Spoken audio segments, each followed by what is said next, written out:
अस्सलाम वालेकुम नाज़रीन, प्रोग्राम समात में खुशामदीद। मैं हूं आपका मेज़बान उमर इम्तियाज़। नाज़रीन, आज समात में गुफ्तगू करेंगे मुल्क की सियासत में जो हलचल हो रही है और सेनेट इलेक्शन की जो बात हो रही है उस पर बहस की जाएगी। और पीटीएम ने राब्ते तेज़ कर दिए हैं इत्तेहादी जमातों के साथ, जबकि हुकूमत और इत्तेहादी जमातें जो हैं उनके दरमियान भी जो है वो राब्ते तेज़ हो गए हैं। पार्लिमानी पार्टी का इजलास होगा, वज़ीर-ए-आज़म इमरान खान साहब की ज़ेर सदारत ये इजलास होना है। और एक और नया मोड़ आया है इस मामले के अंदर, सेनेट के इलेक्शन के अंदर, कि हुआ कुछ इस तरह से है कि जो पीडीएम के साथ जो है वो इत्तेहादी जमातें हैं, उन्होंने ये फैसला किया है कि नून लीग और पीपल्स पार्टी से अपना हक लेंगे, बराबर का हक लेंगे, और पंजाब, सिंध और बलूचिस्तान में बराबर की सीटें मिलनी चाहिए। अब नून लीग और पीपल्स पार्टी के लिए ये मामला जो है वो इंतहाई खतरनाक हद तक जो है वो इख्तियार कर चुका है, क्योंकि मौलाना फजल रहमान साहब को अगर पंजाब या सिंध से एक भी सीट दे दी जाए तो होगा कुछ यूं कि उनको अपना एक एक उम्मीदवार जो है वो ड्रॉप करना पड़ेगा। काफ़ी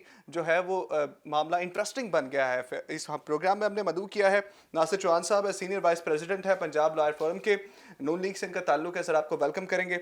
फयाज वराइट साहब हैं, सीनियर तजियाकार हैं, सर आपको भी वेलकम करेंगे अपने प्रोग्राम में। और हमारे साथ जो है वो सुमेरा ताहिर साहिबा हैं, और ये मीडिया सेक्रेटरी हैं सेंट्रल पंजाब पाकिस्तान तहरीक इंसाफ से इनका ताल्लुक है। सबसे पहला सवाल फयाज साहब आपसे करना चाहूँगा, काफ़ी गहरी नज़र है आपकी सियासी अमूर पर। सेनेट इलेक्शन के हवाले से मुझे बताइएगा, मामला काफ़ी इंटरेस्टिंग हो गया है। पीडीएम के दरमियान और जो है वो हुकूमत के दरमियान राब्ते काफ़ी तेज़ हो रहे हैं। मेरा तो ख्याल था कि आज जब बैठे हैं तो बख्तावर की शादी की तकरीबात हो रही हैं तो तुम उस पर बात करेंगे, लेकिन ये हल्की मामला फुल्की बात ज़्यादा होगी, लेकिन इंटरेस्टिंग। सियासत तो चल रही है और सियासत पे बात बहुत ज़रूरी है। एक्चुअली बात यह है कि ये पीडीएम जो है ना, उसमें 3 प्लेयर खेल रहे हैं मेन, मौलाना फजल रहमान, बिलावल भुट्टो और मरियम। तो मैं ये समझता हूँ कि इस वक्त जो तीनों हैं वो तीनों अपनी अपनी हिकमत अमली के तहत चल रहे हैं, और तीनों का जो है वो तरीका कार, वो अंदर कुछ उनकी अपनी सोच है, बाहर कुछ उनकी अपनी सोच है। मौलाना साहब चाहते हैं कि जितनी जल्दी हो सके मंजिल पे पहुंचूं, और चाहे उनकी जो जिस ट्रेन के वो ड्राइवर है वो चाहे कि जल्दी जल्दी मैं अपनी मंजिल पे पहुंच जाऊं, अपना काम करूं, और चाहे उसमें उनका अपना नुकसान हो, चाहे गाड़ी वालों का नुकसान हो, चाहे अगलों का नुकसान हो, पहुंच जाऊं, मुझे कुछ मिल जाए। और जो मरीम नवाज़ है वो कभी तो एक्सल बहुत तेज़ चला देती हैं और कभी ब्रेकों पे पाँव रख लेती हैं, और जो हमारे दोस्त हैं बिलावल, वो कभी सड़क की तरफ निकल जाते हैं, कभी इस तरफ निकल जाते हैं। तो सियासत चलते चलते अब आ गई है सेनेट के इलेक्शन पे। तो अभी तक तो आज भी जो मरीम नवाज़ ने प्रेस टॉक किया, उन्होंने कहा कि ये इस तरह की जो छोटी छोटी बातें हैं वो एज सच नहीं हैं, और हम तमाम मामला को एमिकेबली देख रहे हैं। जहाँ जहाँ किसी भी बंदे की राय होती है, उसकी अपनी राय है, हम उसका ज़रूर एहतराम करते हैं, लेकिन अंदर खाने कुछ ना कुछ ज़ाहिर है खिचड़ी पक रही है, और हर बंदा बुनियादी तौर पर तो एक मुफाद की जंग है, सारे एक अपने अपने मुफाद के लड़ रहे हैं और अपने अपने मुफाद को देखेंगे। तो इलेक्शन के अभी चूँकि दिन बाकी हैं और बहुत सारी चीज़ें सामने आएंगी, बहुत सारी इनके जो व्यूज़ हैं वो सामने आएंगे, लेकिन यह कि अभी देखें कि क्या ऊँट किस करवट बैठता है, ऊँट किस करवट बैठता, आगे क्या होता है। नासिर चौहान साहब, क्या हो रहा है जी? मौलाना फजल रहमान साहब जो है वो अपना हिस्सा मांग रहे हैं, क्या करेंगे? कहाँ से ड्रॉप करवाएंगे उम्मीदवार? कहीं आपको नून लीग को तो अपना उम्मीदवार ड्रॉप नहीं करना पड़ेगा? नहीं, ऐसी कोई बात नहीं है उमर भाई। देखिए, पॉलिटिक्स में गिव एंड टेक का मामला होता है, और म्याना रवि जो है वो होनी चाहिए पॉलिटिक्स में। देखिए, कभी भी जी आप किसी को दे के किसी को सेटलमेंट करके, असल ये बात देखना होता है कि मुल्की मुफाद जो है ना वो कहाँ पे है, और मुल्की मुफाद की खातिर अगर कोई कुर्बानी देनी भी पड़े तो मैं समझता हूँ उसमें कोई मजाहका नहीं है, कोई बुरी बात नहीं है। अगर मौलाना फजल रहमान साहब के लिए जो है वो अपनी एक सीनियरिटी सीट अगर आप लोगों को छोड़ना पड़ी तो छोड़ देंगे? सर कोई बात नहीं, छोड़ देंगे हम। आगे भी हमने साजिद मीर साहब को भी एक सीट दी थी, जमीयत अहले हदीस के थे वो, और एक और सीट थी वो जनाब हाफिज़ वदूद साहब हैं, उनको सीट दी हुई है। तो ऐसी कोई बात नहीं है, ये पॉलिटिक्स में गिव एंड टेक होता रहता है। लेकिन जब पॉलिटिकली सिस्टम होगा ना जी, तो वो इस मुल्क के लिए अच्छा होगा। देखिए, पॉलिटिकली सिस्टम के लिए अब अगर दूसरी तरफ देखें तो गवर्नमेंट भी जो है वो भी गिव एंड टेक। अब गवर्नमेंट की तो खुद अपने उनको लाले पड़े हुए हैं, उनमें ग्रुप जो आज़ाद ग्रुप जो है वो एक खारिजा साहब का ग्रुप बन गया, और वो कहते हैं कि जी हमने तो अपना सेनेटर लेके आना है जो जिसका पीटीआई से ताल्लुक नहीं होगा। अब ये देखें, ये एक मुफादात की जंग, अगर वड़ैच साहब ने कहा है तो ये एक पॉलिटिक्स है, सियासत है जनाब। अगर बुज़दार साहब अपने सारे हल्के में काम कर लें और जो MPA इनके PTI वाले हैं वो अपने इलाके में जब इलेक्शन के लिए जाएंगे तो क्या मुंह दिखाएंगे? अब इसी वजह से वो अपना एक अराइवल ग्रुप उन्होंने मेंटेन कर लिया हुआ है। और वो पॉलिटिक्स से देखिएगा कि ये इनमें ये सेनेट का इलेक्शन तोड़फोड़, PTI के हुकूमत में तोड़फोड़ के लिए ये बड़ा सूदमंद जो है वो साबित होगा। और क्योंकि वो अपना सेनेट के लिए एक कैंडिडेट लाना चाह रहे हैं और वो PTI की सीट के उनको नुकसान पहुंचाएंगे, वो आप देखें। और इसी तरह देखें, काफ लीग है, उनका अपने मुफादात हैं और वो अपने मुफादात देखें। फयाज साहब ने बहुत अच्छी बात की है कि पॉलिटिकली तौर पे देखें, हर सिस्टम में हर मुल्क, और अगर इंटरनेशनल लेवल पे भी देखा जाए तो मुफाद, सर देखिए, नून लीग का मुफाद यही है कि जनाब नवाज शरीफ साहब वापस आ जाएं, चौथी बार वज़ीर आज़म बन जाएं। नहीं, ये आपकी राय हो सकती है, पार्टी की राय। आपने खुद बोला है कि मुफादात की जंग है, मैं तो नहीं कह रहा। नहीं, मुफादात अगर मुल्की मुफाद में ये बेस्ट है, और मेरे सर मुल्की मुफाद में ये बेस्ट है, क्योंकि जो उन्होंने 3 दफा जो सर्व किया है वो कोई नहीं कर सका। ये 2.5 साल गुजर चुके हैं और 2.5 साल बाकी रह गए हैं। ये सिर्फ और सिर्फ चोर चोर कहने से कुछ नहीं होगा। इसके लिए आपको एक पॉजिटिव काम करना पड़ेगा। ये आप देखें कि गवर्नमेंट जब भी आती है वो अपने कामों से अपने आप को मनवाती है। ये यहाँ पर कोई काम नहीं कर रहे और सिर्फ एक स्टेटमेंट आ गई, मरियम और सुमेरा साहिबा से पूछ लेते हैं। सुमेरा साहिबा, नासिर चौहान साहब कह रहे हैं काम नहीं कोई कर रहे, बातें करी जा रहे हैं। मुझे जरा ये बताएं कि जो सिचुएशन इस वक्त उन पे आई हुई है कि इत्तेहादी जमातें जो है वो अपना हिस्सा मांग रही हैं, आपके ऊपर भी आ सकती है, क्योंकि इत्तेहादी जमातों के साथ आपने एक जो है वो इजलास बुला लिया है। अगर उसमें जो है इत्तेहादी जमातें कह दें कि हमें भी बराबर का हिस्सा दो, हम भी आपके साथ जो है वो काफ़ी देर से चल रहे हैं, तो फिर क्या सिचुएशन बनेगी?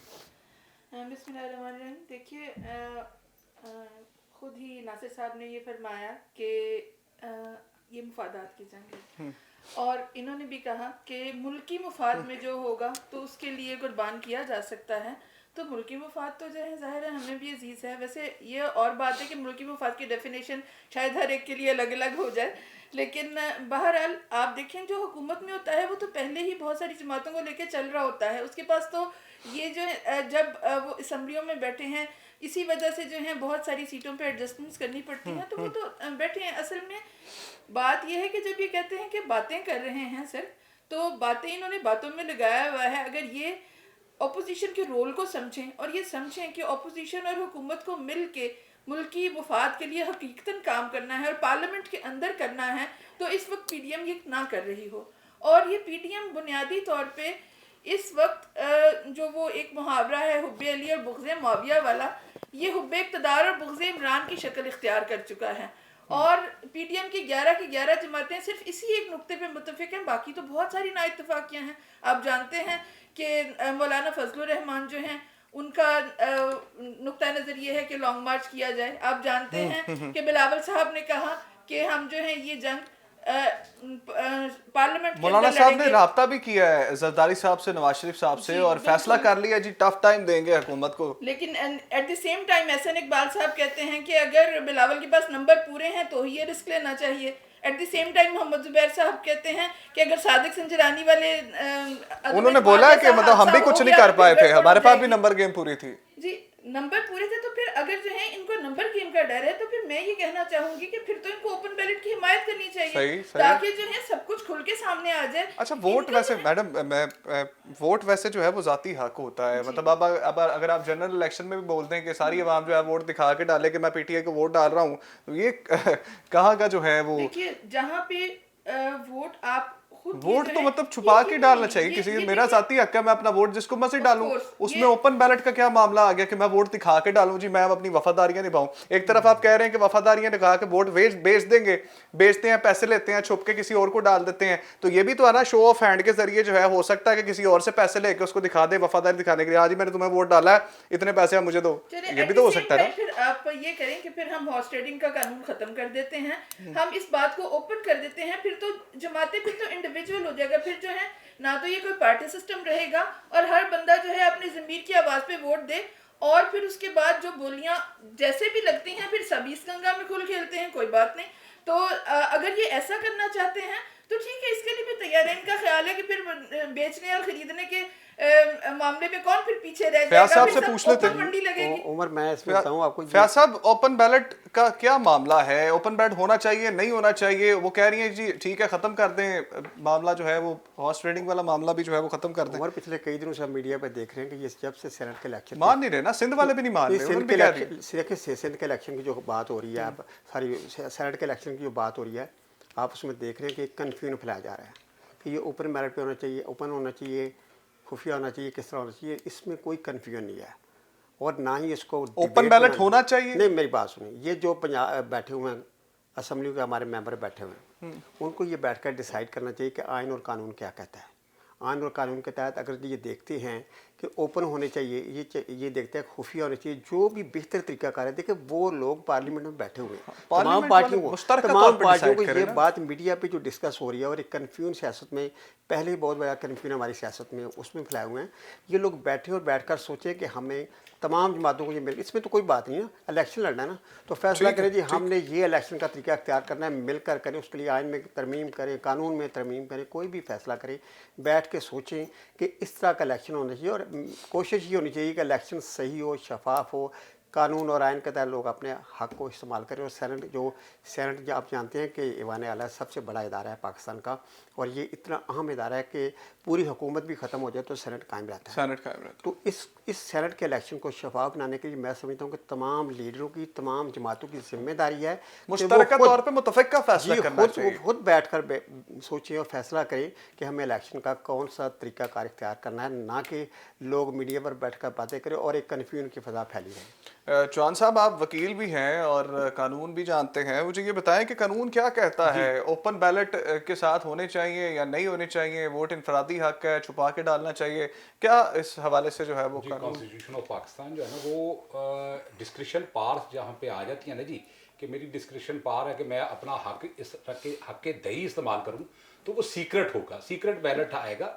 और देखिए, अगर कानून साइलेंट हो तो वहाँ पे फिर ट्रेडिशन देखी जाती है। तो जब ट्रेडिशन देखी जाएगी तो सेनेट के आज तक जितने भी इलेक्शन हुए हैं वो सीक्रेट बैलेट से हुए, सीक्रेट बैलेट। और यहाँ तक के आप देखेंगे कि पिछले जो इलेक्शन थे वहाँ पे 2 ऐसे मेंबरान थे जिन्होंने उसको आउट किया था और उनको डिस्ग्रेस किया गया था। मैं नाम नहीं लेना चाहता, वो दिखा के डाले थे, जी, दिखा के वो डाले थे। तो वो उसको डिस्ग्रेस किया गया था और वो अच्छा नहीं तस्वर किया गया था। देखिए, ये जिस तरह मेरा एक राइट है तो मुझे राइट इस्तेमाल करने का हक हासिल होना चाहिए। मैं छुपा के डालना चाहूँ तो हक है, बिल्कुल। यस, अगर मैं फॉर सेक ऑफ आर्गुमेंट, अगर मैं मेंबर PMLN का हूं और मैं समझता हूं कि मेरा कैंडिडेट ठीक नहीं है, या वो उसको आप ऑप्शन दे रहे हैं, तो वो एक ऑप्शन वो इस्तेमाल तो कर सकता है। देखिए ना जी, संजरानी साहब के इलेक्शन में तो अगर कोई ये हुआ तो वो डिस्ग्रेस तो हुए वो बंदे जो गए थे, उन्होंने कहा जी वो दूसरी तरफ जाके उन्होंने लोटा क्रेसी कहा या जो भी कहा, लेकिन एक राइट था उनके पास जो उन्होंने यूज किया।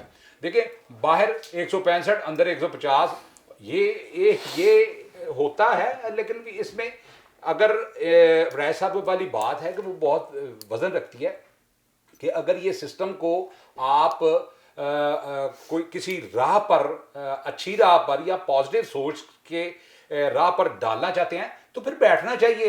फिर ये नहीं कहना चाहिए कि जनाब आप कहें कि हम तो गवर्नमेंट है, हम किसी अपोजिशन को यहाँ पे एंगेज ही नहीं करेंगे, अपोजिशन की राय नहीं लेंगे, क्योंकि वो चोर है, क्योंकि वो उन्होंने जो है मुल्क का नुकसान किया हुआ है। तो ये यहाँ पे नहीं, एमिकेबली ये जो मामला है ये एमिकेबली ही हल होंगे। और ये जो बड़े मामलात हैं, और सेनेट जो है वाकई बहुत सबसे बड़ा जो है ये इदारा है, इसको मलहूज़े खातिर रखते हुए जान साहब, एक बड़ा मेरे ज़हन में सवाल आया कि आप लोगों ने तो इस्तीफे दे ही देने हैं, मरीम नवाज साहिबा ने भी बोल दिया है, तो जो इत्तेहादी जमातें हैं बांट दे सीटें उनमें अपनी सारी, क्योंकि आपने तो इस्तीफे देके घर ही चले जाना, आपको क्या फायदा होगा? नहीं, देखिए, हमने इस्तीफे देने हैं अपनी जो जेरी बाला जो जेरी इदारा है ना, उससे हमने रिजाइन करने हैं। ऐवान जेरी जो है ना, हमने कौमी असम्बली से इस्तीफे देने हैं, हमने सूबाई असम्बलियों से इस्तीफे देने हैं। सेनेट के इस्तीफों की तो बात हमने की नहीं। आप तो कह रहे थे लड़ना ही नहीं इलेक्शन। सर नहीं, ये नहीं कहा गया, कहा थे आप पहले कह रहे थे इलेक्शन नहीं लड़ना, तो दे दो सीटा सर उन्होंने बेचारे ढाडे नाल। रले रहेंगे। अगर वो कोई उन्होंने उनके पास अगर नंबर नहीं है तो वो फिर वो भीख में लेना चाहते हैं तो वो ठीक है, वो हम सोच लेंगे, फिर उस भीख में भी देना चाहेंगे तो फिर वो आ जाएं उसी तरह ही मांग लें। तो जिस तरह वो फिर मांगता है बंदा तो हम फिर दे देते हैं, जनाब आए हमारे पास आए। अब मैडम क्या कहना चाहेंगी चौहान साहब की बात के ऊपर? देखिए, ये बात सारे कह रहे हैं, ये खुद भी कह रहे हैं कि शफाफियत अहम है, ठीक। ये बात ये भी मान रहे हैं कि 165 वोटों के जब 150 रह गए तो इनको तशवीश हुई। ये बात ये भी मान रहे हैं कि पार्लियामेंट ये डिसाइड करने का इदारा है कि क्या होना चाहिए। तो ये लोग पार्लियामेंट में मौजूद हैं, क्यों नहीं बैठ के ये बात करते कि इस चीज़ के लिए हल निकाला जाए? क्यों नहीं ये बैठ के बात करते? अगर जो है एक जगह पे खराबी है तो खराबी दूर करने के लिए क्या बेहतरीन हल ये नहीं है कि इसे ओपन बैलेट कर दिया मैडम जाए? मेरी बात सुने। इलेक्शन का हुस्न ही ये होता है खुफिया रायशुमारी। इलेक्शन चुनाव जो है वो करवाई इसलिए जाता है, फिर हुस्न क्या रहेगा? आप लोग बुलाएं, सफ़ा बुला के साइन करा दें, गुट कांटा लगा लें, उससे साइन करवाई जाए कि ये मेरा, ये उसका, ये उसका, ये उसका, पूरे हो जाएंगे। फिर इलेक्शन करवाने का बात क्या? बैलेट में वोट डलवाने की जरूरत ही क्या? अच्छा, फिर तो साइन करा लें नाम के आगे, ठीक है, शो ऑफ हैंड ही करना ना। ये जो शो ऑफ हैंड ही है, ऑफ कोर्स। वो फिर हुस्न क्या रहेगा कि जो रात रात तक लोगों को इंतजार कर रहेगा कि वो जो 165 है 155 हो गए आप देखिए, तो चलिए, 155 140 हो आप गए। मुझे जो है जवान साहब ने भी बात की, बड़ी खूबसूरत बात की जवान साहब ने, जो बोला कि हो सकता है मुस्लिम लीग नून में रहते हुए मेरा उम्मीदवार ऐसा है कि मैं उसको वोट नहीं देना चाह रहा, खुफिया रायशुमारी के जरिए मैं तरीके इंसाफ के बंदे को वोट दे दूं। सही, यहाँ तो उनका जो है, हक। फिर तो हैरत की बात ही नहीं है कि 165 के 150 कैसे रह गए। उस मौके पर उनको दूसरा उम्मीदवार ज्यादा अच्छा लगा होगा। पीटीआई वाले भी ऐसे कर सकते हैं, नून लीग वालों को वोट दे दें। फिर क्यों बजिदना है? यकतरफा नहीं होगा, फिर ये बजिद बहुत क्यों है अच्छा शो होगा। ऑफ हैंड पे? मैं- जब बस सिंध वाले भी नहीं मैं- मान रहे, मैं बजिद नहीं, पंजाब चले, वाले भी मैं नहीं मान आप रहे। सबसे, मैं इस पैनल पे आज आप 3 लोगों से ये सवाल करती हूँ कि आपके ख्याल में ये लोग जो कि फिर या तो हॉर्स ट्रेडिंग का लफ्ज ही खत्म कर दिया जाए, इस हॉर्स ट्रेडिंग का कानून पार्लियामेंट जो है पास कर दे कि जिसका जिधर दिल चाहता है वो उधर वोट डाले, और फिर उसके बाद ये, या फिर ये सोल्यूशन है। अच्छा, ये जो है फिर ये इस बात पे काहे को कहते हैं कि जी इलेक्शन फिर फेयर नहीं होते? फिर कुछ कहना इलेक्शन चाह रहे हैं की नासिर चौहान सवाल साहब? क्या है? मैं ये कहना चाहता हूँ कि ये अभी हुकूमत में बैठते हुए भी सवाल ही कर रहे हैं, हालांकि हुकूमत का काम होता है जवाब देना। यही जनाब, सर मैं देखे आपके बात सुने, सामने मैंने जब बात की, जवाब मैं आपके सुमारा साहब, सामने एक रख रही हूँ। एक जी, एक मिनट, मैं ये कह रहा हूँ, मैं कब कह रहा हूँ कि हमें बैठना नहीं चाहिए? बैठना चाहिए। उसमें आप देखिए, जो बड़ी सीट पे होता है उसने सबको एंगेज करना होता है। आप तो किसी के साथ बैठना ही नहीं चाहते, लेकिन इसके लिए अगर आप नहीं बैठना चाहते तो हम फिर क्यों बैठे हैं आपके साथ? मैडम जनाब, ये फोरम तो कौमी असम्बली और सूबाई असम्बलियां हैं जहां से आप इस्तीफा देने को फिर रहे हैं। आप तशरीफ रखें और बात करें। अगर जो है आप ये फ्लोर ऑफ द असेंबली पे ये सवाल उठाएंगे तो क्या ये सवाल डिस्कस नहीं होगा? उमर हुआ क्या ये है, सवाल को जो है फयाज साहब, ये डिस्कस उमर करने का हुआ जरिया है, नहीं फयाज निकलेगा। साहब, फयाज उमर साहब। हुआ यह है कि जब प्राइम मिनिस्टर बने इमरान खान तो पहले ही दिन सियासत दोनों तरफ से गलत शुरू हो गई है। आपने देखा है ना कि इंतकामी सियासत, अपोजिशन ये को पता नहीं वो है किसने, हर ये चीज़। अपोजिशन को लाइन किसने दी और किसने उसको समझाया कर उन्हें पहले दिन ही उनको सिलेक्टेड कहना शुरू कर दिया। अब मैं आप देखिए, आप गौर करें इस बात पे कि अब आप उनको कह रहे हैं सिलेक्टेड। आप क्यों कह रहे हैं उनको सिलेक्टेड? आप पहले दिन ही कहते हैं कि जनाब आप इलेक्ट हुए हैं, आप इलेक्टेड हैं, आपने 22 साल तहरीक चलाई, अवाम ने आपको मुंतखब किया है। आज अपोजिशन के पास बड़ी मजबूत ग्राउंड थी कि जनाब आपके इमरान खान साहब, आपको अवाम ने इलेक्ट किया था, अवाम को आपने क्या दिया है? आपने महंगाई दी अवाम को, बेरोज़गारी दी अवाम को, अवाम का कौन सा मसला है जो आपने हल किया है? इस ग्राउंड पे अपोजिशन बड़ी अच्छी तरह खेल सकती थी। इसी तरह इमरान खान ने पहले दिन ही उनको चोर कहा, डाकू कहा। बट ठीक है, डाकू हैं तो चोर हैं, तो वो अदालतें देखें। प्राइम मिनिस्टर का क्या काम है कि प्राइम बिल्कुल ठीक, मिनिस्टर बिल्कुल देखें, एक बात मैं शहबाज शरीफ के हक में कहूँगा कि प्राइम मिनिस्टर को चोर डाकू कहने से पहले ये ज़रूर सोचना चाहिए वो अदालतें उनको चोर साबित करें, डाकू साबित करें, जो भी हैं, लेकिन प्राइम मिनिस्टर को ये देखना चाहिए कि वो अपोजिशन लीडर है, उसका जो हक बनता है पार्लियामेंट के अंदर, पार्लियामेंट के इदारों के अंदर, वो हक भी तस्लीम करना चाहिए। ये जो आप कह रहे थे ना अभी कि खुफिया वोट देना या अपनी मर्ज़ी से वोट देना, ये जमहूरियत का हुस्न है, ये खूबसूरती है। तो एक दूसरे को तस्लीम करना, पार्लियामेंट के अंदर रहकर अपोजिशन को तस्लीम करना और अपोजिशन का हुकूमत को तस्लीम करना, ये भी डेमोक्रेसी का हुस्न है और ये भी खूबसूरती है। इमरान खान ने तो बहुत मौका दे दिया, उसको कहने की ज़रूरत नहीं है सिलेक्टेड। उसके जनाब आप इलेक्टेड हैं, आपने आवाम के लिए क्या किया, आप इतना अच्छा खेल सकते हैं और पूरी आवाम आपके साथ है। देखिए आप ये जो महंगाई है ना, महंगाई, मेरे साथ चौहान साहब एग्री करेंगे, आपकी जो महंगाई का मसला है ये आपके किचन तक चला गया है।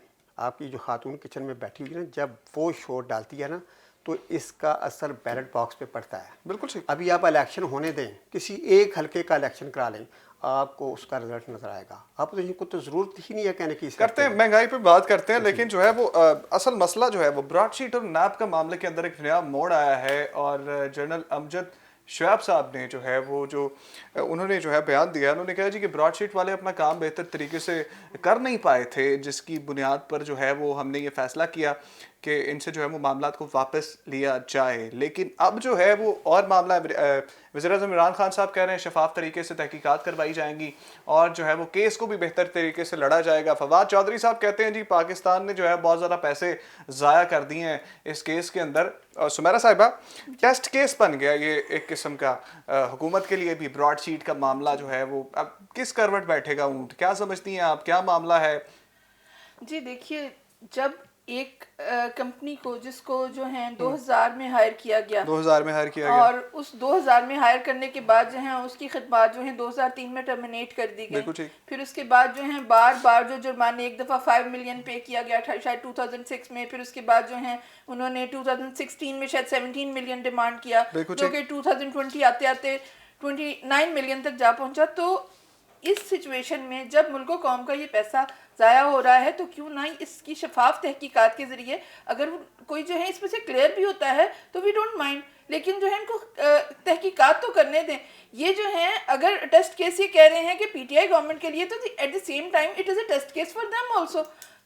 उनकी जो है अगर उनकी शफाफियत साबित होती है तो ये उनके मुफाद में है, और अगर जो है उनका अगर कोई कुछ करप्शन निकलती है तो ये मुल्क कौम के मुफाद में है। लेट इट बी, क्यों नहीं इसका जो है इस पर शोर उठाया ही क्यों जा रहा है? मतलब ये एक जो है ये ऐसी वो चाय की प्याली में तूफान उठाने वाली बात है कि जब कुछ ना कहने को रहा तो ये कह दिया।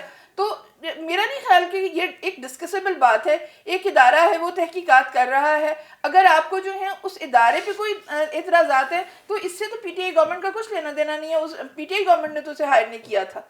तो इस वक्त सिर्फ ये है कि जो तहकीकात चल रही हैं उनको चलने दें और उसका रिजल्ट आने दें। रिजल्ट आएगा तो बात कर लेंगे इस पर। नासिर चौहान साहब क्या कहना चाहेंगे? ज़ाती फ़ायदा, यहाँ पे भी ज़ाती मफाद लेने की कोशिश कर रहे हैं आप लोग, ये बातें बाज़गश कर रही हैं कि नून लीग अपना फ़ायदा ढूंढ रहा है इस केस के अंदर भी, जो है वो बचत अपनी करवाना चाह रहा है। नहीं, नून लीग क्यों बचत करवाना चाह रहा है? नून लीग पे इस जो फाइन हुआ है वो तो नैब को हुआ है, जो उसको जुर्माने हुए वो नैब को हुए हैं। अब वो देखें, अब नून लीग को इतराज क्या है कि आप इंक्वायरी करना चाहते हैं। मेन नाम तो नवाज शरीफ साहब का था, जरदारी साहब का था, बेनजीर साहिबा का था, इनके खिलाफ ही तो तहकीकात स्टार्ट हुई थी। सर उनकी बदनवानी नहीं साबित हुई तो जुर्माने हुए ना। सर उनके आई एम सॉरी मैं यहाँ पे करना चाहूंगी, जुर्माना इस वजह से नहीं हुआ कि उनकी बदनवानी साबित नहीं, जुर्माना इस वजह से हुआ कि केस टर्मिनेट किया गया और जो टर्मिनेट करने की वजह से उन्होंने ये अपना जुर्माना लिया कि टर्मिनेशन की वजह से, और उसके बाद जो है 2006 तक जो है वो ब्रॉडशीट कंपनी जो है वो मुअत्तल रही। फिर उसके बाद एक इंडियन ने उसे खरीदा, मौसवी ने, फिर उसके बाद उसने जो है इसको रीडू करना शुरू किया और उसने जो है ये सारे जुर्माने जो है वो क्लेम किए हैं। प्लीज काइंडली आप जो है इसको थोड़ा स्टडी कर लें। नहीं अभी भी आप कर लें, मैंने स्टडी किया हुआ, तो मेरी अगर बात आपने अगर कोई नहीं करने देना, कीजिए आप पूरा मेरा मौकफ भी आप ही बता दें, अपना मौकफ तो आप उनका हक है, वो अपना मौकफ बता रही हैं, आप अपना मौकफ आप अगर एग्री करते हैं नहीं करते आपने अपनी राय दी है। मैं जो हमारा जो मौकफ है, इन मैडम को मेरा ख्याल नहीं पता, हम कहते हैं कि जी न्याजी साहब कह रहे हैं कि जनाब शेख अजमत साहब को जो है वो सिंगल पर्सन जो है इसका हेड बनाया जाए और वो तहकीकात करें। भाई अजमत सही शेख साहब का सुप्रीम कोर्ट के जज होंगे, लेकिन उनका रोल क्या रहा है पूरे केसेस में? उनका बाइसनेस वो सामने आई गई थी, उन्होंने 22 फैसले किए हुए हैं। उन्होंने व्हाट्सएप के थ्रू तो वो आपने वो जो टीम मुकर्रर की थी JIT की, तो वो तो उन्होंने खुद मुकर्रर करवाई थी। अब अगर एक बंदा इतना बाइस्ड हो, आप उसको फिर दोबारा बिठा दें। यहाँ पे मिसालें बहुत ज्यादा फिट होती हैं, लेकिन मैं सिर्फ सुप्रीम कोर्ट के जज होने के नाते उन पे कोई ऐसा कहानी फिट नहीं करना चाहता। लेकिन देखें आप क्या कर क्या रहे हैं कि आप न्यूट्रल किसी से करवाएं, आप किसी न्यूट्रल इदारे से करवाएं जिसपे सबको इत्तेफाक हो। क्या आप सिर्फ कहते हैं नहीं नहीं ये फैसला करेगा तो ठीक करेगा, आगे जो उन्होंने किया है उन फैसलों को आप मद्देनजर नहीं रख रहे? उन्होंने क्या जेआईटी तरतीब दे के और फिर जेआईटी का ने क्या हशर किया उन केसेस का? क्या आप रिस्पॉन्स देने की इजाज़त है? जी जी कीजिए कीजिए। जी एक चीफ जस्टिस को अगर ये बायस कहते हैं तो एट द सेम टाइम क्या ये जो हैं इसलिए उसको बायस्ड कहते हैं कि वो इनके पास नहीं बिक सका, या वो जो है बैलेंस्ड बंदा होगा जो कि आसानी से बिक जाएगा? देखिए जो हिडन बातें होती हैं अगर उनको आप जो है इस तरह से किसी पर इल्ज़ामात के थ्रू जब सामने लाते हैं तो फिर वही होगा जो हमारे तजिया निगार साहब ने कहा कि सिलेक्टेड कहना आपके अपने वोट की तौहीन है। आप जब किसी को सिलेक्टेड कहते हैं तो इसका मतलब है कि आप सब लोग जो कि खुद ये MNA MPA की सीट्स लेके बैठे हुए हैं, आप खुद को भी सिलेक्टेड करार देते हैं, आप पूरे सिस्टम को गाली देते हैं। आप अपने सिस्टम को गाली दे के खुद तो उस असेंबली में बैठ सकते हैं, आप उस असेंबली से इस्तीफा देने का कह के खुद तो सेनेट के इलेक्शन में जा सकते हैं, लेकिन दूसरी तरफ जब आपके खिलाफ कोई तहकीकात होती हैं तो फिर उस पर आपको याद आ जाता है कि ये फयाज साहब से पूछ लेते हैं। फयाज साहब क्या मामला है, किस करवट बैठेगा ऊंट ब्रॉडशीट का मामला जो है वो किस नहज पे जाके रुकेगा? एक दूसरे पे गोलाबारी करी जा रहे हैं, हुकूमत भी और अपोजिशन वाले भी, क्या मामला है सर? उमर ये जो ब्रॉडशीट का मामला है ना, तो ये बुनियादी तौर पर देखें तो ये पूरी कौम के साथ एक मजाक हुआ है और पूरी कौम की तजलील हुई है और हर बंदा, आम बंदा भी और साहिब इख्तियार भी और साहिब इख्तियार भी, वो सारे शर्मिंदा है कि ये क्या हो गया है। मैं समझता हूँ कि इसकी जो तश्कील हुई, क्यों हुई, किसने की, वहाँ से शुरू करना चाहिए। बिल्कुल करना चाहिए। इसकी वर्किंग कैसे जारी रही, वर्किंग में कौन कौन बंदा शामिल हुआ, फिर वर्किंग इस हद तक पहुँची कि जुर्माने तक पहुँची, जुर्माना कैसे पे हो गया, जुर्माने के लिए किन लोगों ने दिन रात, मतलब भाई यहाँ पे अगर एक छोटी सी फाइल निकालनी हो तो उस फाइल को निकालने की मैं भी जानता हूँ और आप भी जानते हैं कि कितनी देर लगती है, उस फाइल को इतनी जल्दी क्यों निकाला गया। तो यहाँ पे देखिए सियासी जो ये हो रहा है इस वक्त, उखाड़ पछाड़ हो रही है, अपनी बयानबाजी हो रही है, ये पूरे मुल्क की बदनामी हुई है, इसको क्लियर करना चाहिए। और मैं समझता हूँ कि मुस्लिम लीग नून का, ठीक है, सियासत से कुछ चीज़ें बालातर हो जानी चाहिए।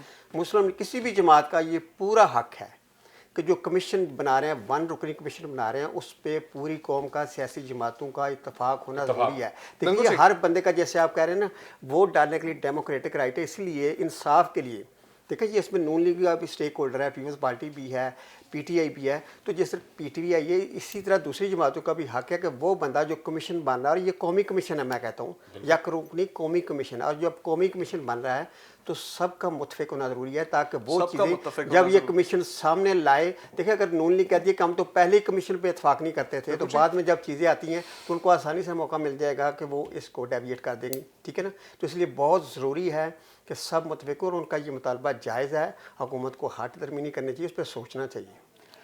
उमर भाई मैं यहाँ पे एक बात कहूँगा कि केस का टाइटल आपने कभी देखिएगा, broadsheet LCC versus Islamic Republic of Pakistan है। बिल्कुल ठीक है, मेरे नाम के नाम नहीं है, ये देखिए इस्लामिक रिपब्लिक, ये आपका ही नाम है, मेरा नाम है, मेरा आपका नाम है, हम सबका नाम है सर। रिपब्लिक ऑफ पाकिस्तान जब आता है तो हम सबका नाम आता है, ये बात है, हम सब जिम्मेदार है सर। हम कहते हैं इन दोनों की बातों में एक छोटा सा सवाल उठाना चाहूँगी, काइंडली अगर कोई इसका जवाब दे सके तो। ये केस जो है इस्लामिक रिपब्लिक ऑफ पाकिस्तान के अगेंस्ट है। इस केस में आपने अभी जिक्र किया कि जो है ये तहकीकात नवाज शरीफ और जरदारी दोनों के अगेंस्ट हो रही हैं, लेकिन इस कमीशन के खिलाफ एहतजाज सिर्फ जो है वो नून लीग क्यों कर रही है, क्या मसला है? ये मतलब जरदारी साहब को फिक्र नहीं है या नून लीग जो है इसमें ज्यादा मुलव्वस है? कुछ देखिए इस बात को जो है थोड़ा सा वेटेज दीजिए कि क्या वजह है, क्या ये जो है दोबारा सिर्फ जो एक शोर मचाने वाली बात है, क्या नून लीग के हाथ ज्यादा मुलव्वस है? जवाब लेने थे मैंने, जवाब प्लीज। ਜਿਹਦੇ ਕੋਲੋਂ ਪਈ ਹੋਵੇ ਨਾ ਉਹ ਬੰਦਾ नहीं भूलता। सर छोटी जी गल है, ये सवाल ही सवाल करते हैं, मैं कहता हूँ खुद जवाब दें, आप क्यों नहीं चेंज करते? आपको क्या इतराज है? भाई ये सिर्फ इंसाफ के लिए रह गए हैं कि उन्होंने जो हमारे केसेस को हमें सजाएं दी, हम कहते हैं ठीक है सजा कोर्ट ने दी, अब वो कोर्ट नहीं होंगी, अब वो कोर्ट नहीं होंगी उमर भाई, अब वो कोर्ट नहीं होंगी, अब वो सुप्रीम कोर्ट नहीं होंगे, वो अब वो एक सिंगल जो है रुकनी एक जो है वो कमीशन मुकर्रर होगा।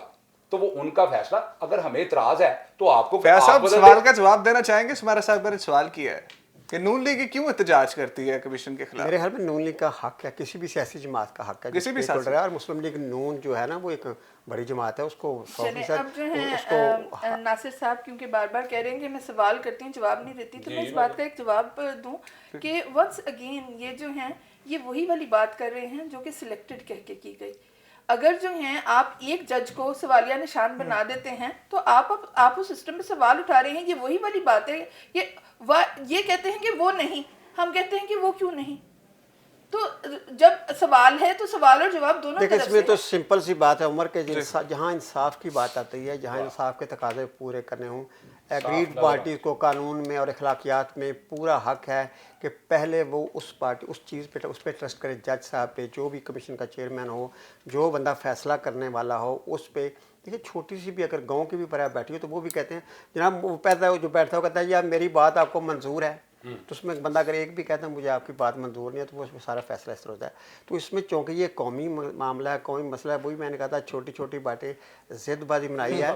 अगर अपोजिशन लीडर है तो उसको जेल में ले जाएं, लेकिन जो अगर थोड़ा सा अपोजिशन लीडर है वो भी मान लें थोड़ी थोड़ी। अच्छा, एनआरओ की बातें दोबारा बाज़गश करने लग गई हैं, बात दोबारा जो है वो उभरने लग गई हैं। शिबली फराज साहब कहते हैं जी जब भी हुक्मरानों पे सख्त वक्त आता है ना, करप्शन साबित होती है तो एनआरओ मांग लेते हैं। नून लीग वाले बारहा बोल रहे हैं कि हमने एनआरओ मांगा ही नहीं है, लेकिन पाकिस्तान तरीके इंसाफ के जो है वो पार्टी के अंदर से बार बार आवाजें आ रही हैं एनआरओ नहीं देंगे नहीं देंगे, और मांग रहे हैं। आप क्या समझते हैं फयाज साहब, अंदर खाते मांगा जा रहा है उमर ये वही बात है या वैसे ही बाहर हमें दिखाने के मेरी लिए? बात सुनो, कौम को जा रही है फिर उसी तरह। ये कौम का मसला नहीं है कि कौन एनआरओ। देखिए, सिंपल सी बात है, बार बार प्राइम मिनिस्टर साहब कह रहे हैं जी एनआरओ मांग रहे हैं, एनआरओ मांगा जा रहा है, जबकि अपोजिशन खास तौर पर बार-बार इनकार कर वो रहे हैं, भी क्लियर कट कह रहे हैं कि हमें बताओ भाई कहाँ मांगा है। तो आपने कौम को किस तरफ आप लेकर जा रहे हैं?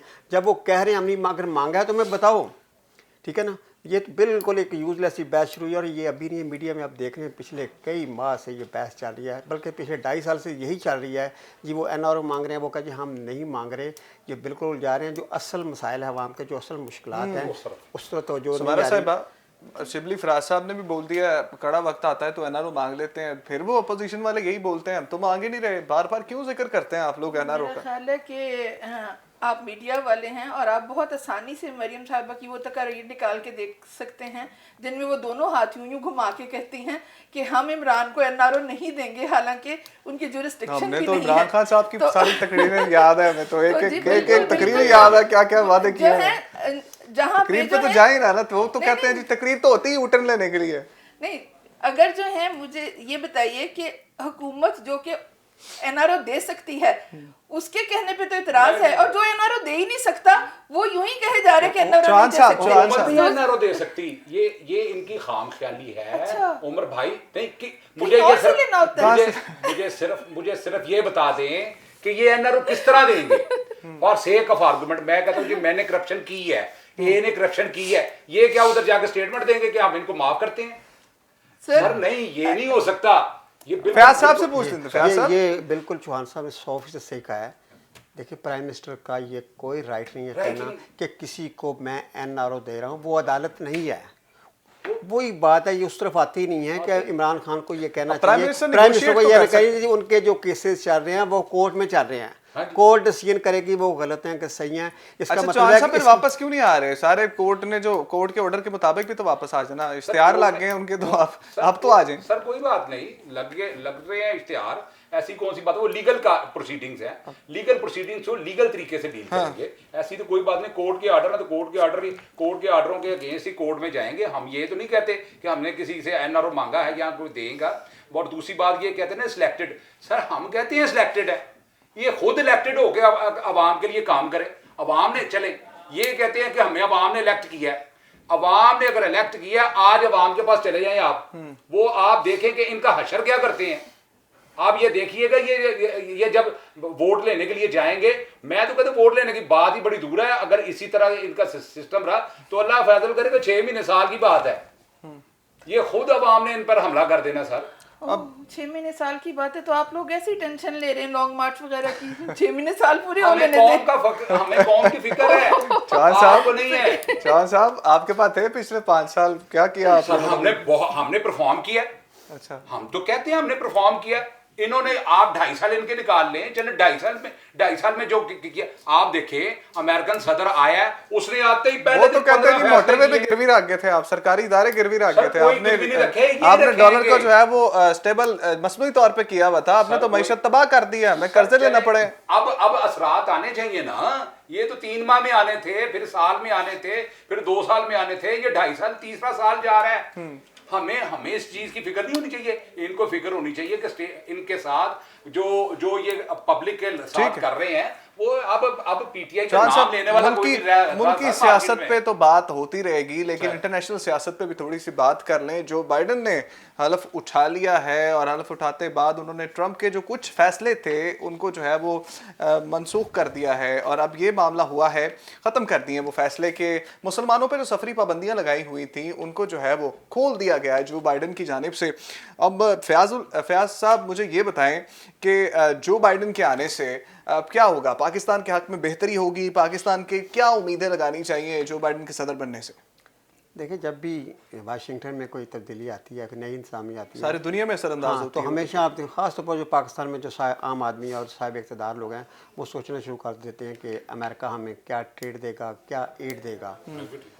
वैसे अमेरिका के बारे में किसी सियाने बंदे ने बिल्कुल सही बात कही थी कि अमेरिका जिसका दोस्त हो उसको दुश्मन बनाने की कोई ज़रूरत नहीं होती। ठीक है ना? तो मैं समझता हूँ कि जिस वक्त जो सियासी इस खित्ते की सूरत हाल है, पाकिस्तान को अब ये सोचना नहीं चाहिए कि अमेरिका उसकी अफ़गानिस्तान की वजह से मदद करेगा या इंडिया की वजह से मदद करेगा, ये चाइना की वजह से मदद करेगा। देखिए, जो होती है ना खारजा पॉलिसी, ये किसी भी मुल्क की उसका जो अंदरूनी खलफशार होती है उसको रिफ्लेक्ट करती है। हमें अपने अंदर से मजबूत होना पड़ेगा पूरी कौम को, और हमारी जो हुकूमती पॉलिसियाँ उनको मुस्तहकम होना पड़ेगा, और अपने मुफाद के लिए। अब दुनिया बदल गया, अब ये ना सोचे कि अमेरिका हम पे लिहाज करेगा, तरस करेगा। आप जितने खुद मजबूत होंगे उतना ही अगला बंदा आपको मजबूत तस्वर करेगा। तो ये अमेरिका से बहुत सारी उम्मीदें भी नहीं रखनी चाहिए, लेकिन तौक़ात तो होती हैं। लेकिन ख़ास तौर पर जो कश्मीर का मसला है, इस हवाले से एक चीज़ जो मैंने देखी है वो मैंने पढ़ी है कि जो बाइडन जो है उसकी जो अगर आप स्टेटमेंट्स को देखें, उनकी देखें जो आर्टिकल्स हैं, तो वो थोड़े से ह्यूमन इंटरेस्ट में नरम रवैया रखते हैं। तो अगर पाकिस्तान कश्मीरियों के साथ जो ज़्यादती हो रही है, जो इंडिया में अक़लियतों के साथ जुल्म व ज़्यादती हो रही है, उसको अगर सही तरीके से उजागर किया जाए, एफर्ट की जाए सफारती सतह पर, तो यकीनन हम अमेरिका की और जो अच्छा, आमतौर पे जब भी देखा गया डेमोक्रेटिक पार्टी का जो भी उम्मीदवार आता है पाकिस्तान के लिए ज़रा नरम गोशा रखता है। गोशा कोई नरम नहीं रखता अमेरिकन वाले। मैं आपको एक बात बताऊं कि अमेरिका फ़र्द वाहिद की हुकूमत नहीं है। यह बात अलग है कि ट्रंप जो है वो एक ख़ास सरप्राइजिंग पर्सनालिटी थी, और वो जो सोचता था बोल देता था, जो बोलता था कर देता था। अमेरिका की जो पॉलिसी है वो इदारे बनाते हैं, प्लान होती है, उसको रातों रात नहीं बदलती। एक बंदे के जाने आने से अमेरिका की पॉलिसी नहीं बदलेगी। ठीक है ना? चौहान साहब से पूछ लेते हैं। चौहान साहब, मुझे बताइएगा कि मामला जो आया है, जो बाइडन ने आके एक तो अच्छा काम किया है, सफरी पाबंदियां जो है वो लगाई हुई थी ट्रंप ने, जो कि ख़त्म कर दी हैं जो बाइडन ने। क्या समझते हैं आने वाले दिनों में और कुछ इस तरह के फैसले आएंगे? क्योंकि जो नायब सदर जो हैं वो हैं तो भारत से उनका ताल्लुक है, भारतीय निजात हैं, कमला हैरिस। वो अब ये मामला है कि वो भी काफ़ी तनकीद करती आई हैं, जब कैंपेन के अंदर अपनी भारत पे काफ़ी तनकीद की है उन्होंने।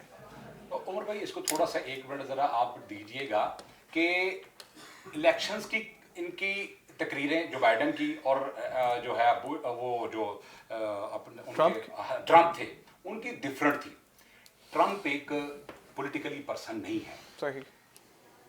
बदकिस्मती ये है कि जो पॉलिटिकली बंदा नहीं ना होता वो पॉलिटिकली फैसले नहीं करता। बिल्कुल ठीक। जो हमारे मुल्क के साथ हो रहा है, जनाब न्याजी साहब भी पॉलिटिकली बंदे ने, पॉलिटिक्स नहीं आती। 25 साल की स्ट्रगल है सियासत में उनकी, अभी भी कह रहे हैं। नहीं, बिल्कुल नहीं। Grass root level. सर, इसी तरह ही मैं ये कहूंगा कि देखिए, जबकि जो बाइडन जो है 9 से 16 तक तो वो वाइस प्रेसिडेंट रहे हैं अमेरिका के, वो वाइस प्रेसिडेंट, उनकी 50 साल सियासी करियर है। देखिए, वो 35 साल वो डेमोक्रेटिक पार्टी में रहे हैं, लेकिन आफ्टर ऑल मैं जो कहना चाहता हूं कि उनकी तकरीरें पहली और मुंतखब होने के बाद बिल्कुल जमीन आसमान का फर्क है। उन्होंने कहा हम अमेरिकन की फलाह बहबूद के लिए काम करेंगे और अमेरिकन को जोड़ेंगे, और अमेरिकन को जोड़ने की वो बात करते हैं। और लेकिन यहाँ पे बदकिस्मती ये है कि हमारे मुल्क में किसी को आप एक्सेप्ट ही नहीं करते। आप देखें कि क्यों नहीं कर रहे तरीके से आपको एक्सेप्ट करें, फिर एक्सेप्ट करने तो 5 साल पूरे, क्यों नहीं कर रहे हैं? बाजारों में जाके जलसे कर रहे हैं, हम कर रहे हैं। ये इन्होंने इस्तीफे नहीं दे दिए, अब ये किस तरह कह सकते हैं कि इस्तीफे ना दें? आप जेस्चर शो करें, आप एक्सेप्ट करें। जेस्चर शो किया हुआ है कि 2.5 साल में कुछ नहीं किया इन्होंने। हम इनको मजीद मोहलत देंगे तो वो पब्लिक खुद ब खुद जो है उनका वो खुदकुशियां करने पर मजबूर हो जाएगी। अब वो सुमारा साहिबा, चौहान साहब की बातें आपने सुनी है, वो खुद ही कह रहे हैं जी कि जो है वो सपोर्ट करना चाहिए, हमारे अंदर ये जेस्चर ही नहीं है। जी, मैं पहले तो बात कर लें जो प्रेसिडेंशियल पहले शुक्रिया अदा करें, ये उन्होंने खुद ही अच्छी बात की है। जी बिल्कुल, बेहद शुक्रिया। प्रेसिडेंशियल इलेक्शन के हवाले से मैं कहना चाहूँगी कि जैसे बात हो रही है कि अमेरिका की पॉलिसीज़ जो हैं अफराद नहीं इदारे बनाते हैं, तो ये जो आपने डेमोक्रेट्स और रिपब्लिकन्स का जो फ़र्क बताया है वो है भी इसी वजह से कि दोनों की मेजर पॉलिसीज़ में फ़र्क है। बेसिकली अभी तक जो है पाकिस्तान के बनने के बाद से 13 प्रेसिडेंट्स के साथ आमना सामना हुआ है, जिनमें से 7 रिपब्लिकन्स थे और ये 6 जो हैं हमारे पास डेमोक्रेट आए हैं। तो बेसिकली डेमोक्रेट्स और इनके दरमियान फ़र्क ये है कि एक कंजर्वेटिव हैं और ये डेमोक्रेट्स जो हैं लिबरल हैं। फिर इसी तरह से जो हैं कंजर्वेटिव्स जो हैं इंडिविजुअल राइट्स की बात करते हैं, जबकि लिबरल जो हैं वो सोशल रिस्पॉन्सिबिलिटी को अहमियत देते हैं। इसी जैसे कि वहाँ पे जो है वो फ्लैट टैक्स सिस्टम को अहमियत देते हैं, ये कहते हैं कि जो जितना अमीर है उस पर उतना ही टैक्स लगाया जाए। हाँ। तो इस लिहाज से मैं समझती हूँ कि ये इनके पॉलिसी वाइज जो है रिलेटिवली ये बेहतर हैं। और अगर ये रिलेटिवली बेहतर हैं और इसके अलावा जैसे कि ये 2007 से ले मतलब इतने साल 12 साल से जो है ये नायब सदर भी रहे हैं, तो इसलिए इनके पास जो है एक वाइट जो है वो तजुर्बा भी है मुख्तलिफ मुल्कों के साथ। 72 साल की एज भी है जी, 78 एज भी है, और जो है बहरहाल तजर्बा ही दोनों गेन करते हैं। दूसरा सवाल वो जो कि नासिर साहब ने उठाया है कि इमरान खान जो हैं गैर सियासी हैं, ये सवाल तो बहुत ही दिलचस्प है। इमरान खान गैर सियासी हैं क्योंकि उन्होंने 25 साल एक पार्टी 0 पॉइंट से बनाकर यहाँ पहुँचाई है कि आज उनको डिस्कस किया जा रहा है। और दूसरी तरफ मरियम और बिलावल जो हैं जो स्पून फीडिंग के ज़रिए सियासत कर रहे हैं और उसके वो जो हैं वो इनके सरबराहान हैं। मैं हैरान हूँ कि इन दोनों को एक पलड़े में तोला भी कैसे जा सकता है। मैं हैरान हूँ कि इसको ये सियासी जो है अहमियत या सियासी तजर्बे की बात कर भी कैसे सकते हैं। मुझे बताएं कि फिर मरियम कितनी सियासी है, मुझे बताएं कि बिलावल हम इंटरनेशनल सियासत की बात कर रहे थे, प्रोग्राम का वक्त जो है वो नासिर साहब फिर कभी डिबेट रखेंगे, आपको भी मदऊ करेंगे। प्रोग्राम का वक्त नाज़िन यहाँ पे ख़त्म हो रहा है और हम तो यही उम्मीद करते हैं कि जो बाइडन जो फैसले करें वो पाकिस्तान के हक़ में हो, सारी दुनिया के हक़ में हो, मुफाद आमा में फ़ैसले किए जाएँ उनकी जानिब से। और अब जो है वो प्रोग्राम का वक्त ख़त्म हो रहा है। नासिर चौहान साहब आपका बहुत शुक्रिया, फयाज़ वराइट साहब आपका भी बहुत शुक्रिया, सुमरा आबिद साहब आपका भी बहुत शुक्रिया, आपने हमें वक्त दिया। एक नए टॉपिक के साथ समाप्त लेकर आपकी खिदमत में दोबारा हाजिर होंगे। मुझे इजाज़त दीजिए, अल्लाह निगहबान।